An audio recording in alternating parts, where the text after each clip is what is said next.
And I reached out to Richard and Sachin and said, like, hey guys, your marketing sucks. The product is fantastic.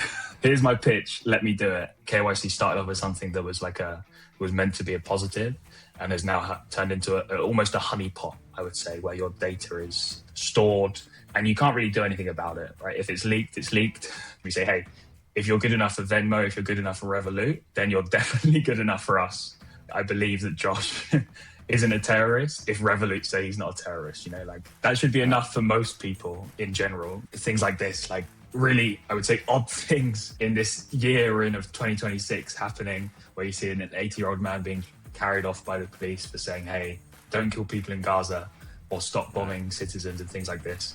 I think you will see the rise of like debanking, and that's when tools like ours kind of become more handy for them to be able to keep their funds, earn on those funds as well, which is something that kind of is also important on DeFi. This episode is sponsored by NIM, the world's most private VPN that protects your internet traffic and metadata. Unlike traditional VPNs, NIM uses a decentralized mixnet to scramble your internet data, hiding who you're talking to, when, and how often. You can switch between full mixnet mode for maximum anonymity or a faster VPN mode for everyday use. Pay in crypto or fiat, and even your payment stays anonymous thanks to ZK-powered anonymous credentials. Take back control of your online life at nim.com. Sign up today using the code blockchainsocialist and get an extra month for free. Hi, everyone. You're listening to the Blockchain Socialist podcast. I'm Josh, and I am here today with Ben Renshaw, who is the head of growth and marketing at Pier, also known as ZK-P2P, or formerly known as ZK-P2P, which is a product that I've been raving about for the past few months now, as I've been doing quite a lot of work to help support those fundraising for people in Gaza. And I'm going to keep making the mistake calling it ZK-P2P, but they just did a rebrand. It has been a really useful tool for me and a bunch of my friends who have been doing this type of work, and I've been kind of just sharing it with a bunch of people because it's super useful for those who want to send crypto to places like Gaza, but also just like as a really nice tool if you want to get onboarded into crypto in a way without needing to do any KYC or not any new KYC, and also in a privacy preserving way. So yeah, we'll talk about that. It's a super interesting product. Ben, maybe if you want to start off, if you want to give an introduction of maybe you and what is Peer and how does it work? Sure. Yeah, I'm Ben. I've actually only been in a real crypto job since like March of this year or April of this year. Before that, I was a corporate slave, maybe you could say that, mainly working at large corporations. And then I took a jump to work at ZK-P2P or Peer. Look, even I'm getting it wrong. Today's the rebrand day, so when we record. So it is Peer now. But I took a jump at the start of the year, mainly because I was a user of the product. And I reached out to Richard and Sachin and said, like, hey guys, your marketing sucks. The product is fantastic. Here's my pitch. Let me do it. And essentially they went, okay, this guy's got some balls on him. We like him. His pitch is good. Let's give him a job. And now we're here almost a year later, rebranded, a third version launched. Yeah, so that's pretty much like my story, very short. And Peer is a non-custodial, permissionless, peer-to-peer bulletin board technically, and it helps you on-ramp and off-ramp to crypto. So if you have crypto and you want fiat, you can use it. And if you have fiat and you want crypto, you can also use it to get on-chain in a privacy-preserving manner and off-chain in a privacy-preserving manner. Right now, we have a web app, Peer.xyz, and soon there will also be a mobile app coming. It's in private beta right now. So if anyone wants to reach me for a code, they're welcome to ping me on any social platform at UnhappyBen. I'm very responsive, and you can also test that out too to get on and off-chain in a privacy-preserving manner. Yeah. Cool. Yeah, actually, I think you can also even reach out to me because I think I got a bunch of those codes as well that Ben gave me. So if you're in the Crypto Leftist Discord or community, then we can get you some of those codes. You can get access to the mobile wallet, just a kind of mobile version and mobile experience of what you can do with Peer. And so, yeah, maybe to explain a bit how it works. So one of the things that's really cool about it is that you can use whatever kind of neobanking application that you already have, like Revolut, Wise, PayPal's there as an option, Venmo, Cash App for those in the United States, to make a transaction to someone else. And then somehow, through a little bit of magic, on the other end, if you prove that you've done this transaction correctly, then you'll receive cryptocurrency in the wallet that you kind of designate to receive the cryptocurrency. Yeah. But And like in how fact, you can even pay incorrectly, and you'll still partial? receive the crypto, a partial release. So yeah, you don't even need to do it correctly. Oh, wow. Yeah, Okay, that's a major improvement. yeah, yeah. No, you go, Josh. Sorry. Well, I guess I would say like what for me what's fascinating is basically what it does is it simulates the peer-to-peer like peer to in-person peer-to-peer trading experience but in a digital space. So like if you've been around long enough, you might remember local bitcoins, I think it was called, or Yeah, these the other good old days, as I peer-to-peer. called them. Yeah, Yeah. You could, go to a dingy mall and then meet up with someone and then, do a little trade or with in cash or however you guys want to do it, and they'll send you Bitcoin or whatever cryptocurrency. And this was a way to get around having to necessarily use like Binance, Coinbase, any of these centralized exchanges. You could just go directly to someone else who would be willing to sell it directly to you. But of course, there's a little in that circumstance, it's a bit more labor intensive, I guess, having to get up to and go. riskier as well. I remember meeting people on the street, kind of randomly. Are you? Yeah, you are. Okay, here's some cash I just pulled from the ATM. Please give me my Bitcoin and don't kill me. Thank you. Yeah. Yeah, I guess you kind of look at the corner you guys are supposed to meet at, and you're like, oh, that's definitely the guy.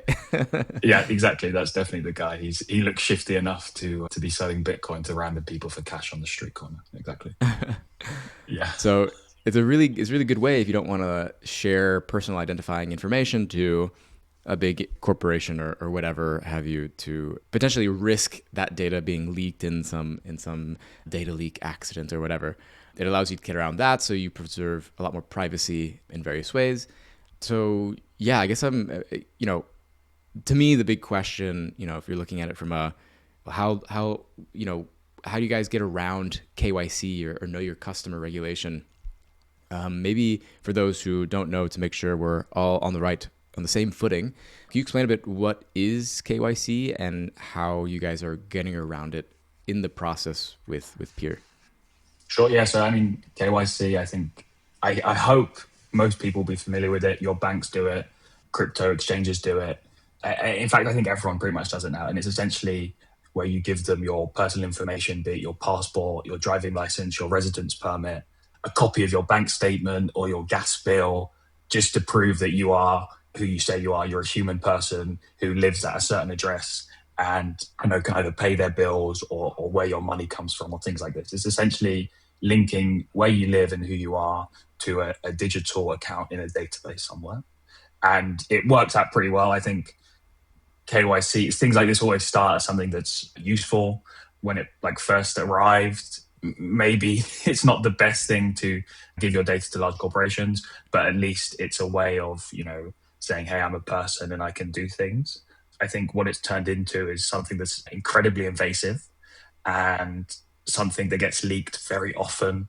And really, these companies who look after the data are inept, I think. And I don't think I'm speaking too harshly there. I mean, it's really, we have a colleague at Pier, and he was in the Coinbase leaks, and he is just constantly attacked Oh by wow. emails and scams and login attempts, and like Oh shit. they know where he lives, they know how Okay. much money he has. I think in the latest Coinbase breach, they paid like a person in the call center like $200 just for your information each. I think that was in one of the news, or it was either Ledger or Coinbase. I don't remember which one. But I mean, Right. it's people working in those databases. They're obviously an attack vector, and they have all your information on hand, and they can leak it, and it becomes something to attack you with. I mean, in France, they talk about wrench attacks all the time, right? There's lots of kidnappings there for people who are leaking, and even their tax authorities were leaking information about crypto people that just came out, I guess, at the start Wow. of the year. So I think KYC started off as something that was was meant to be a positive, and has now turned into almost a honeypot. I would say, where your data is stored and you can't really do anything about it, right? If it's leaked, it's leaked. I can ask them Mm-hmm. to delete it, especially in Europe. We have like GDPR, so they have to delete your information if you ask for it. But it becomes, yeah, I would say very difficult to, yeah, ensure they have deleted it. They can say Right. they have, but it could be somewhere else and things like this. Not to scaremonger, I would say. Obviously, I'm KYC'd in lots of places and my information is in lots of places. But I do think that the companies who own the data or store the data are useless at the moment. And I think it's an area to improve ourselves. Like as Right. a Right. as a as corporations, they should really, yeah, handle I the mean, it's data basically a better. thing that, I mean, it's a funny situation. I mean, corporations, like, they don't want to do it. They have to comply to regulatory standards by the state. The state does it because of whatever reason. They'll say anti-money laundering, they'll say anti-terrorism. But I think what was interesting about the Coinbase situation that happened, I think last year, that I read at least, was that part of the issue is that they outsourced, like, the people who were doing the work of upkeeping all this data and doing the KYC stuff were just like sorely underpaid. So then, like, you just a guy who's working there who needs a little bit more money, you just need one guy, and then like a bunch of data is leaked, and once it's leaked, it's leaked. Like, there's no, you can't put the genie back in the bottle or the toothpaste back in the tube. Yeah, It's kind of already out there. it's very difficult to do compliance. And actually, like, we're a small team. We're a team of 6 people. Like, I don't want to be also the compliance manager, right? It's something that it's not possible to do. And I think a lot of larger corporations started to do. They had compliance teams, and then the regulations become so much that you either hire like 100 people to do it to store the data, or as kind of economies are, someone sees, hey, I can make a business that does all the compliance for people. I'm going to get paid the big bucks and, kind of take it off their hands. And when this sorts of things happen, they get very big and then they start to cut corners or underpay their staff because they can, or outsource from, I would say first world countries to like third world countries where the pay is cheaper and things like this. And Mm-hmm. that's obviously an issue. Like you Right. say, it just takes, they're underpaid, they're overworked, and it just takes one person to, leak the data as an attack vector, and that becomes quite an issue. And I think something that or when Richard and Sachin like first thought of this idea, is that to get crypto and to get back to fiat, you always have to KYC, right? Something that we're really focusing on at the minute is being on chain is very private. So when you're there, you can do anything you like very privately. There's lots of tools, privacy pools, Houdini Swap. I don't want to say Tornado Cash now, but previously Tornado Cash, things like this. Yeah, exactly. Aztec is also coming. Lots of these places, they let you be private on chain, but then getting back to fiat to spend money in real life, or actually getting on chain, you can't be private in any way. And people will always know your data and therefore can track your on chain activity. And something that we're really focusing on at the moment is like privacy doesn't equal secrecy, which is, I guess, still kind of a cypherpunk idea. But it's really important that you're allowed to have privacy, and Pier doesn't want to add to kind of the surveillance state, if you'll forgive my phrasing. We don't want to add another layer where someone else can store your data and it can be taken away or hacked or given Mm. away. So what we say is, hey, we trust that like Revolut or Venmo or Cash App or all these large corporations, they're held to a certain standard, right?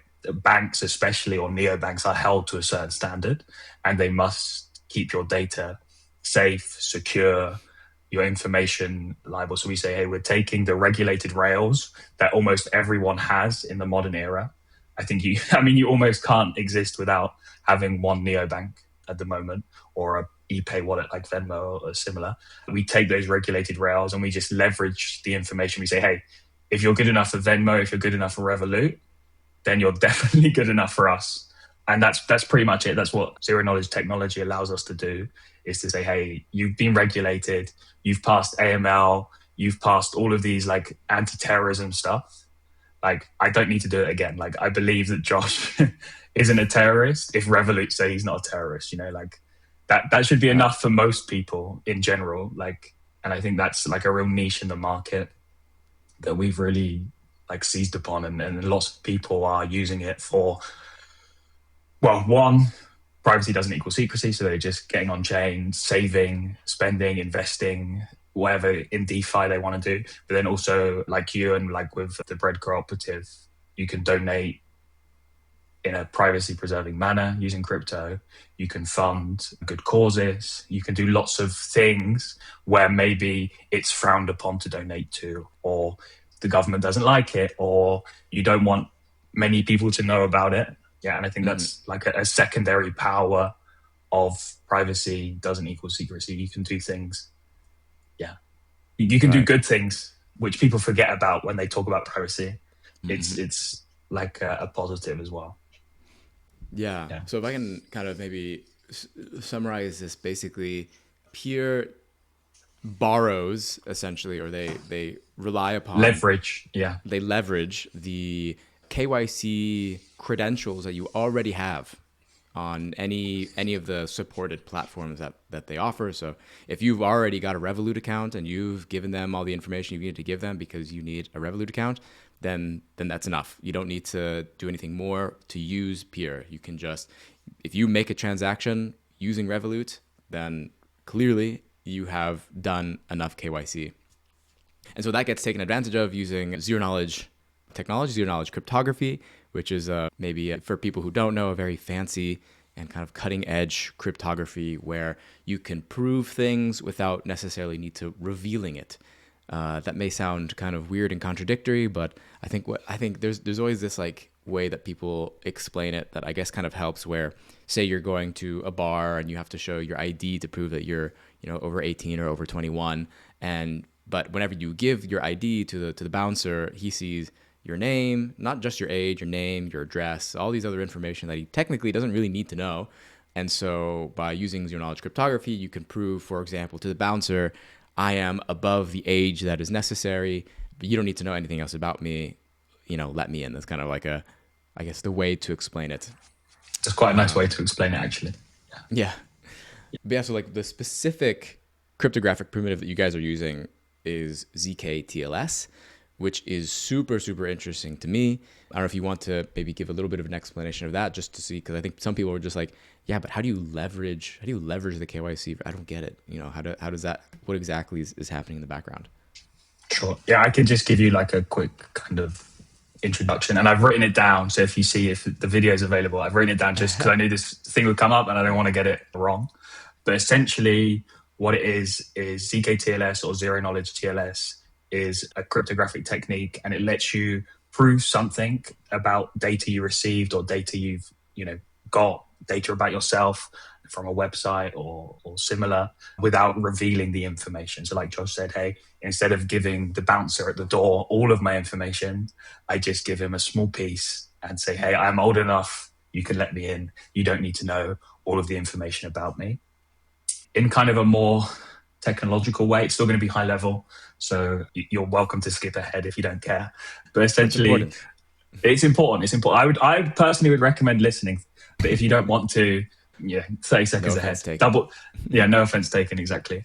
So when you visit a website, you see a little like HTTPS kind of thing in the top left-hand corner next to the URL, and this is essentially the server signs the data you're using with TLS, and that is essentially, that's a very old kind of primitive, something that kind of the internet works on, and ZK-TLS uses zero knowledge proofs to let you prove to a third party that you receive specific information or data from a specific place whilst keeping the contents private. So it's essentially taking something that the internet runs on, and then I would say making it better, turning it into kind of a more privacy preserving way of sharing data. And it's not only for payments. There's ZK email, who Sachin and Richard work closely for V1. They prove emails and you can prove specific stuff. And I think they also released a new piece of technology where you can actually redact pieces of emails as well. So They don't even need to see lots of stuff. There's It's kind ZK of ironic email. given the current fiasco. Yeah. I believe the redacting works better than what they did to the Epstein files. So you shouldn't be able to see it when you download the files. So they also have that. And there's also ZK Passport, which again proves that you're a citizen without needing to see your passport data, which are becoming more and more popular, which is nice, obviously. And yeah, in this case, we use ours for payments. So it's essentially, we know that if I use Revolut as an example, we know like the URL for Revolut, we know that they're going to send information about payments, and there's specific things about the payment you can kind of know that you've sent the payment, right? So there's, when you log into your bank account, there's like a table of transactions that say Josh minus 100 euros to Ben, for example. And you can see that, and that data table is made up from an API or HTML or however archaic the bank has set it up. It's made from that. And essentially what we do is when you log in, we have an extension, which is a privacy preserving extension, which generates a proof locally for you on your computer. So what it does is it intercepts the data from Revolut, for example. It takes the information it needs to prove the payment, so the date, the money, a hashed version of who you sent it to, and all of your PII, so Josh's name, his address, his date of birth that could be seen because you've logged into your account, is blinded from us. I don't want to see it. I don't care about it. I don't want to know anything about Josh. All I want to know is that he sent a payment to me for a specific amount of money. And like that's kind of it. We don't need to know anything else about him. We don't need to see any of the data. And the most important thing to know about the extension that Peer uses is that it's all done locally on your computer. It's never sent to a third-party server, and you have full control over that proof, right? So there are cases where you can do a ZK-TLS, but you send the proof to a third-party server and they can store that proof, right? Obviously, that is a data leak because there's similar to KYC, there's someone, somewhere in the world who has that information. We make sure that it's all done locally on your computer, again, in a privacy preserving manner. Again, because we're leveraging the regulated rails, and we don't have a compliance team, and we don't want to do compliance. It's very important that we kind of keep all of that information blinded and away from us. Yeah.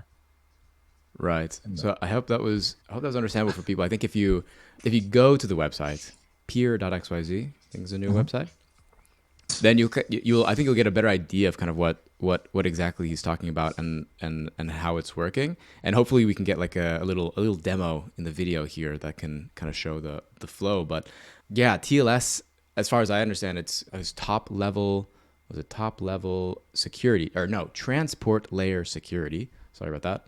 Which is kind of a cryptographic standard that provides security for like data packets over the internet. It's kind of how I think about it. And so it's like a way to kind of, you have this assurance with TLS that you are getting the information from Revolut.com, insert website here, like we're using squadcast.fm right now, that you're getting some bit of information from this domain. And so the ZK-TLS part is just saying, I am making a proof that this domain gave me this bit of information.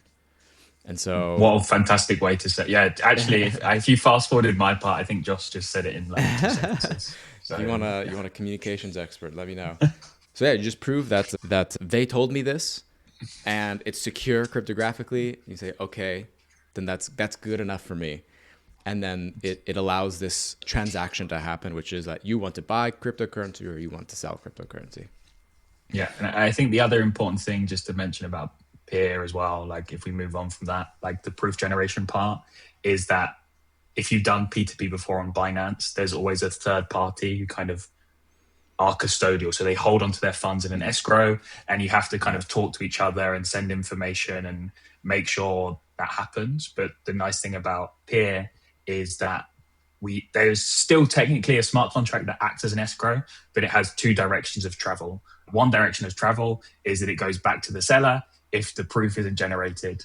And the other one is if the proof is generated and submitted on chain, the money goes to the buyer. They're the only ways it goes. So we never have control over your funds. It always stays with you. Again, it stops us being an MSB. We don't need a money transmission license because we never hold your money. We never hold your funds. You can always access them.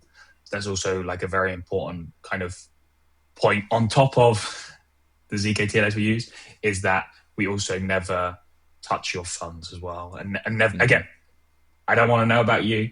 I don't want to touch your funds. Like, Don't I talk just to want me. you to, Don't tell me anything. yeah, don't talk to me. Thank you. I don't want to know anything about you, and the company doesn't want to know anything about you. We just want you to be able to get on and off chain in a privacy preserving manner, and kind of, yeah, that's it. Right. So yeah, it's a super interesting technology generally. We're talking about a specific instance of using ZK-TLS, like a clear use case for it, which is facilitating peer-to-peer exchange over a digital space. But you can imagine this technology used for a bunch of other things. I mean, it's actually really something I highly recommend people looking into it a little bit, just because this is like a fascinating cryptographic primitive that's quite new. And I think we have not really yet fully grasped what I think what this means. I guess having this primitive, like imagine, like some of the things this is kind of a bit of a tangent, but imagine that you could transport your entire friend network of Facebook into a new social media where you use a ZK-TLS proof to show, these are all my friends and I'm going to go to this network, and then all of your other friends create a ZK-TLS proof so that then they go to the other network, and then it can match up, that you guys are all friends from Facebook, and you can therefore move away from, this shitty social media site into this hopefully better social media site. I think you're showing your age there, Josh, by using Facebook in the example. I mean, I could have said MySpace too. Yeah, but I think it's pretty exciting, and I don't want to sound like braggy, I guess, but we are probably like one of the first real like use cases that is people are using essentially for ZK-TLS. Like we have, we're averaging like $2.5 million of volume a month of on-ramp volume. Like we have over 13K kind of users. Like it's really one of the best use cases so far kind of in the space. And I think the biggest thing for me about this as well that like I should have said in the beginning is that like you don't need a centralized exchange anymore. You don't need it. It's done. Throw it away. You have other options where you can preserve your privacy and not have to deal with the like extractive casino that is Binance or whatever. You can just simply be on chain. You can simply just not have to go through this kind of middleman that's really annoying to deal with, and not have to provide and like risk, your personal identifying information with these guys. Yeah, I think actually one of our new taglines, as I said, it's our rebrand day today of recording, is no middlemen and no gatekeepers, which is like also like there is no middle person. There is no kind of data that needs to be extracted. There is nothing there. It's just you and another human being transacting with each other with a coincidence of wants. And that's all, that's it. That's all they need to have, right? You just need to have someone who wants crypto for fiat and the other way around. Right. It's just, yeah. No more Coinbase. You don't have to support the guys who sponsored the military parade in the US. Yay. That would be nice. Yeah. Yeah. You don't have to use them anymore. And in fact, I haven't used them since I just wrote an article about like what I did to like buy a house from crypto, and like I had to use Coinbase, and I had to prove a lot of information about myself, where it came from, why I got it, how I could get it, how my bank. I had to do a lot of this kind of information just to like get my money that may have been used in the on-chain casino instead of the sex casino, but it was still my money to get it back to fiat. I had to go through so many hoops several years ago, and now I just use ZK P2P to do the same thing, and it's much easier. I think an important note as well, I said ZK P2P, an important note about Peer is the use of it doesn't go against the terms of service of a lot of these places. So sending money to peers or people you know or people you don't know is the intended use for them. Using the data or proving that you sent money to people is not against the terms of service, at least from what I've read.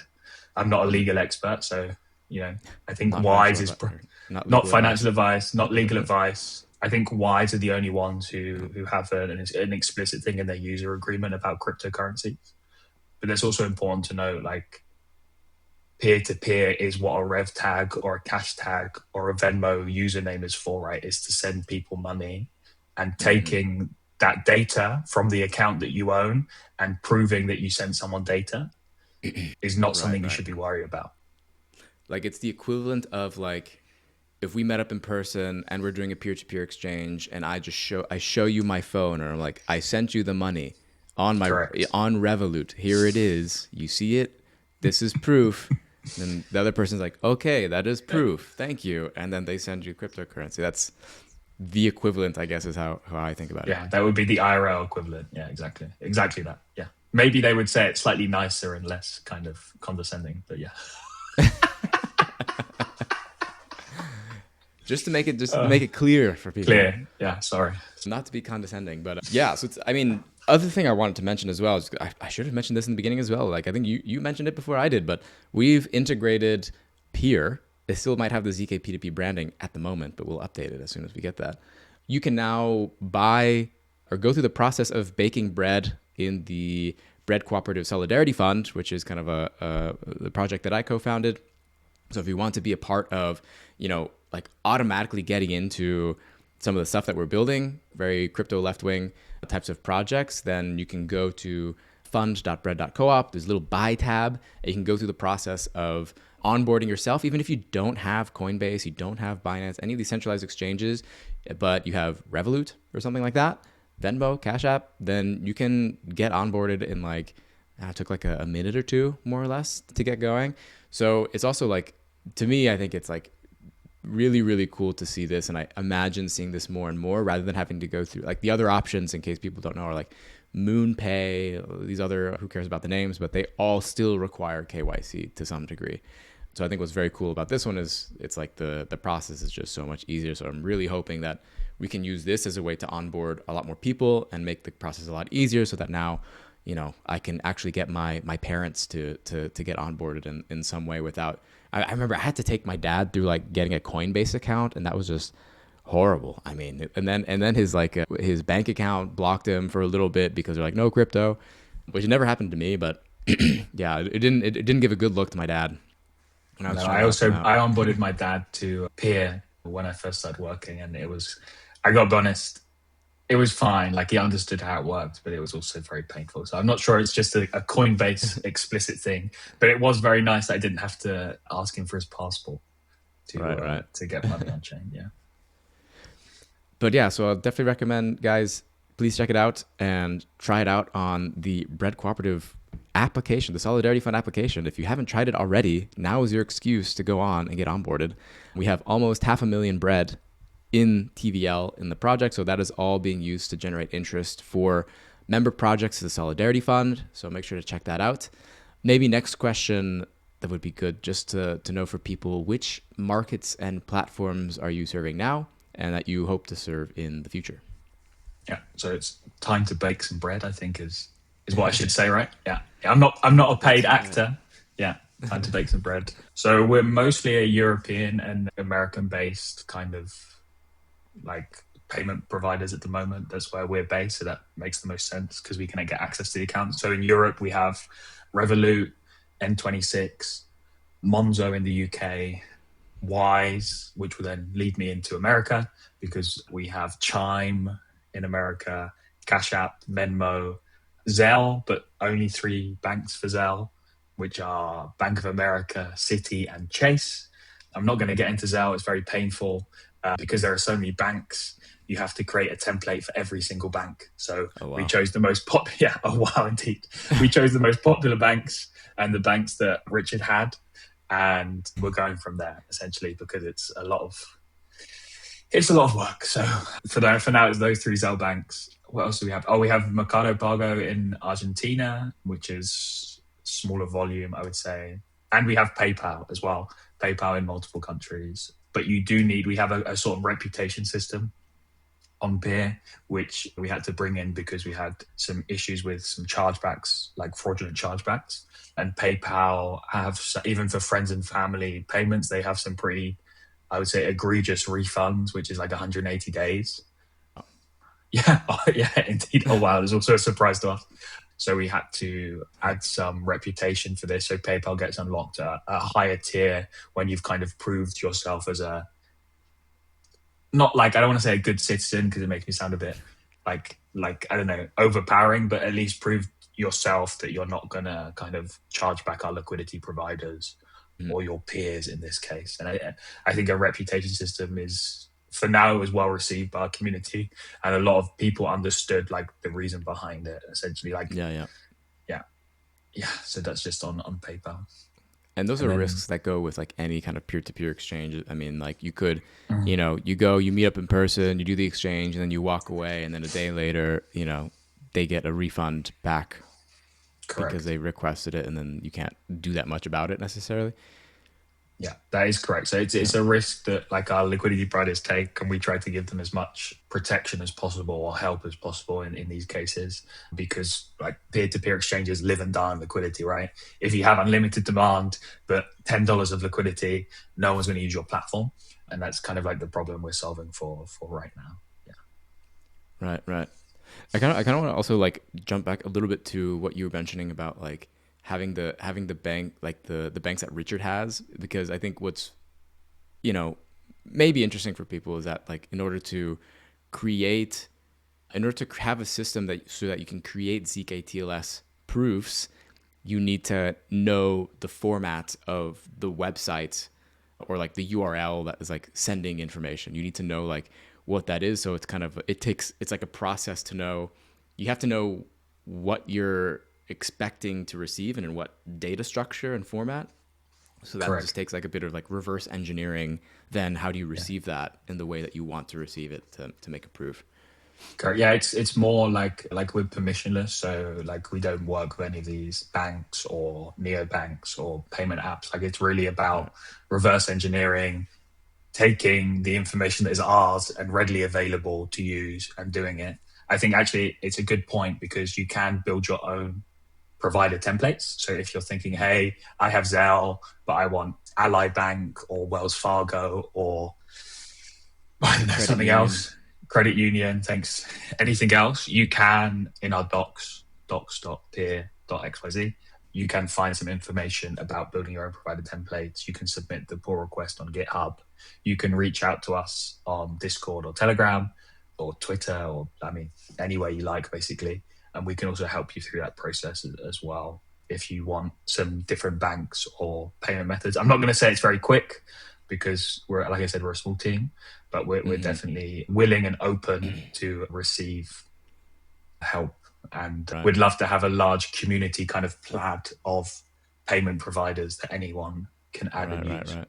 So then if you're Yeah. based in a country maybe that has a certain platform that hasn't been added yet, you could assist in getting that on the platform or getting Yeah, onto we have Peer. yeah, exactly. We have a friend who's in Tunisia. Well, now I think he's just moved to Paris, but he's previously Tunisian, and he has done one for, I think they call it Flouchy.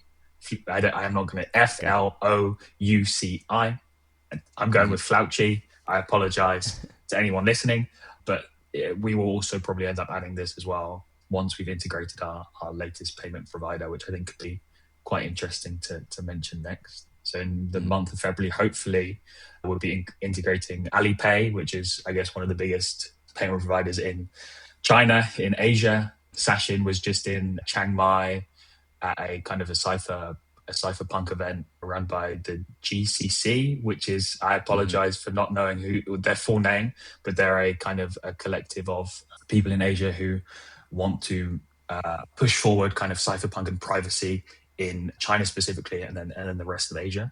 So we have the proof of concept done, kind of the MVP works for Alipay, and what it unlocks, which I think is super interesting, is similar to the you have to use like a VPN to access the internet there. When Richard goes back to visit family, he has bad internet because he's VPNing to get to Google to then kind of call us. You can also send your friend money on Alipay and receive cryptocurrency on chain without anyone really knowing about it. And again, Wow. privacy doesn't mean secrecy. It just Yeah. means you have that money, you have that Chinese yuan, and you want Ethereum, Bitcoin, US dollars, anything. You can do that through Alipay without anyone knowing.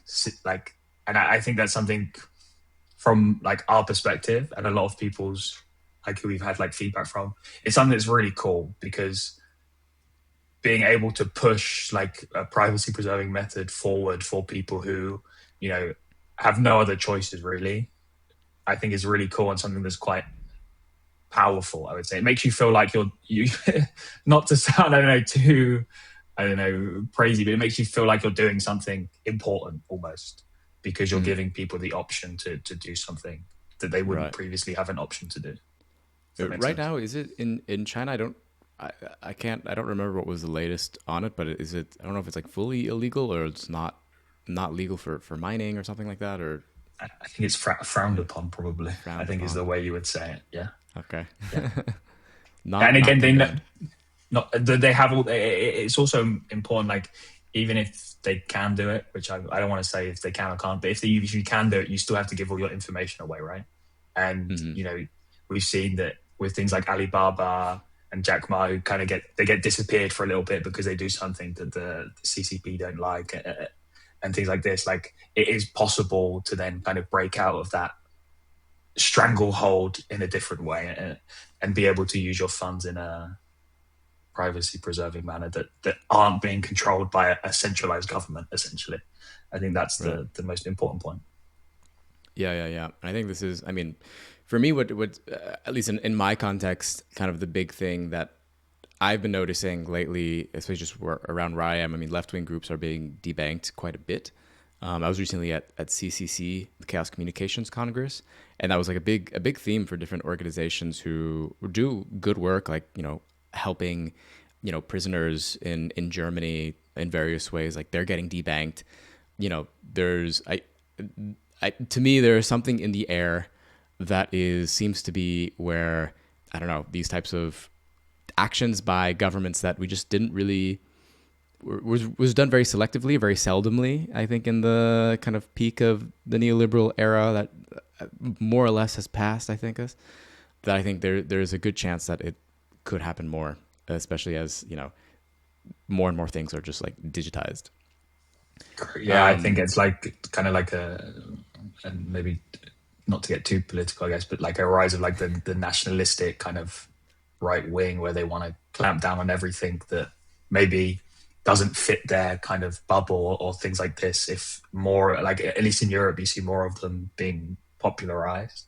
And I feel Mm-hmm. like as soon as like you talk about debanking, like good funds doing things for prisoners, this if from my opinion, if these kind of right wing, kind of nationalistic people get into power, you will see more and more of these kind of debanking, or Mm-hmm.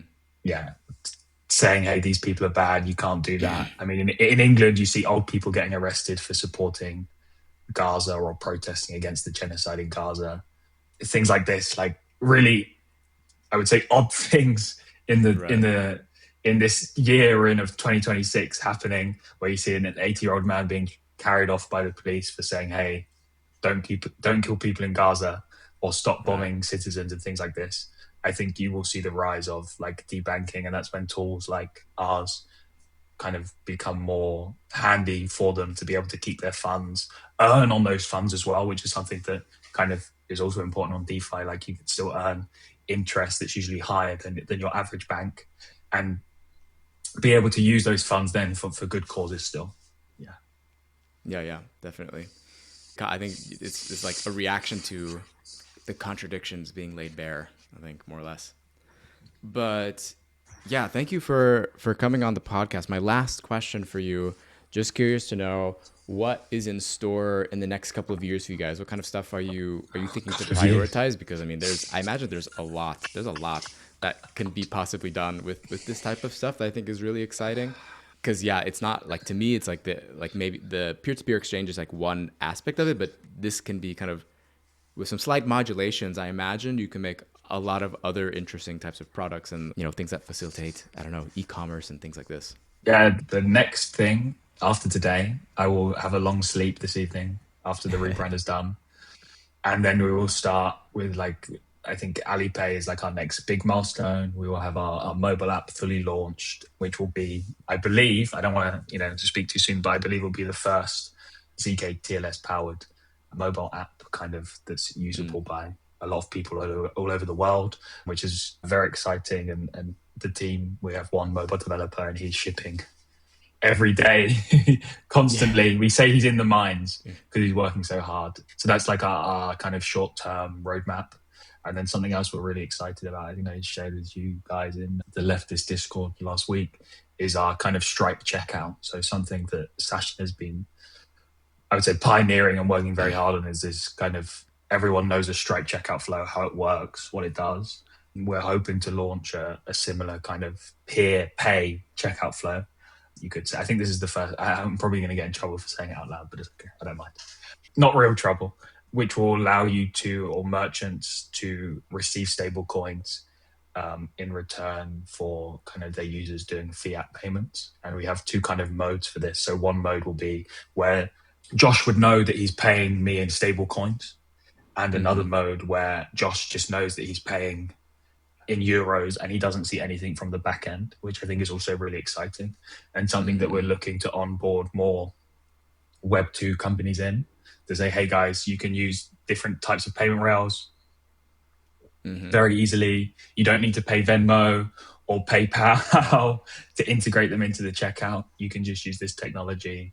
Right. Or Coinbase Pay, Coinbase Commerce, or whatever. Coinbase Pay, whatever they have. Yeah, you don't need to use them. There are alternatives that work. Yeah, and I think that the last big thing you said, like, at least from a technology perspective, I got to say, I got no idea.